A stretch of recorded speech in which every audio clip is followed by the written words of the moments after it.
পৃথিবীতে এমন কিছু দেশ আছে যেগুলো সৌন্দর্য, শান্তি আর উন্নতির এক আদর্শ প্রতিচ্ছবি। তাদের মধ্যে একটির নাম সুইজারল্যান্ড। ইউরোপের এক ছোট্ট কিন্তু বিস্ময়কর এই দেশ। পাহাড়, হ্রদ, সবুজ উপত্যকা আর ঝকঝকে পরিষ্কার শহরের এই দেশ যেন প্রকৃতির হাতে আঁকা কোনো চিত্রকর্ম। আজকের এই ডকুমেন্টারিতে জানবো সুইজারল্যান্ড কতটা সুন্দর, তারা যুদ্ধ করে না কেন, আর দেশটির আয়তন কত।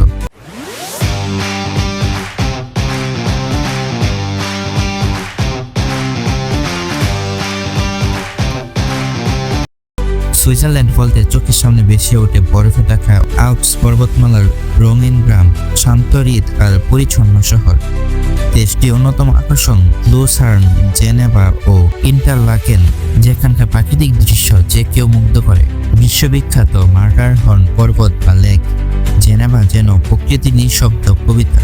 বলা হয় পৃথিবীর সব থেকে সুন্দর রেলপথের একটি হলো সুইস গ্লেসিয়ার এক্সপ্রেস, যেখানে বসে দেখা যায় আল্পস পর্বতের মোহনীয় দৃশ্য। সুইজারল্যান্ডের একটি বিস্ময়কর তথ্য হচ্ছে এটি শতাব্দীর পর শতাব্দী ধরে নিরপেক্ষ দেশ হিসেবে পরিচিত। 1815 সাল থেকে আজ পর্যন্ত তারা কোনো আন্তর্জাতিক যুদ্ধে জড়ায়নি। তাদের এই নিউট্রালিটি পলিসি বা নিরপেক্ষ অবস্থান আন্তর্জাতিকভাবে সম্মানিত। প্রথম ও দ্বিতীয় বিশ্বযুদ্ধেও সুইজারল্যান্ড যুদ্ধ করেনি, বরং মানবিক সাহায্য ও শান্তির আলোচনায় অংশ নিয়েছে। এই নিরপেক্ষতা দেশটি আন্তর্জাতিক কূটনৈতিক কেন্দ্র হিসেবে গড়ে তুলেছে।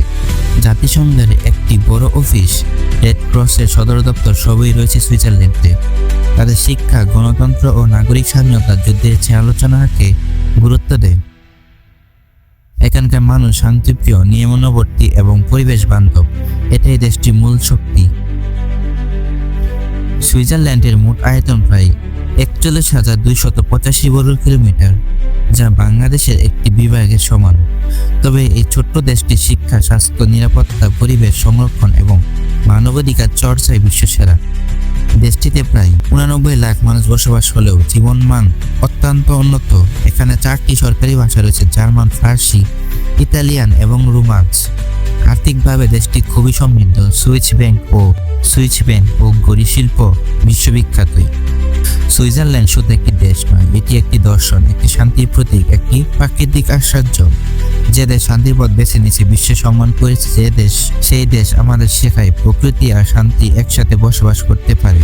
ভিডিওটি ভালো লাগলে লাইক করুন, সাবস্ক্রাইব করুন আর জানাতে ভুলবেন না আপনি কি একবার হলো সুইজারল্যান্ডে যেতে চান।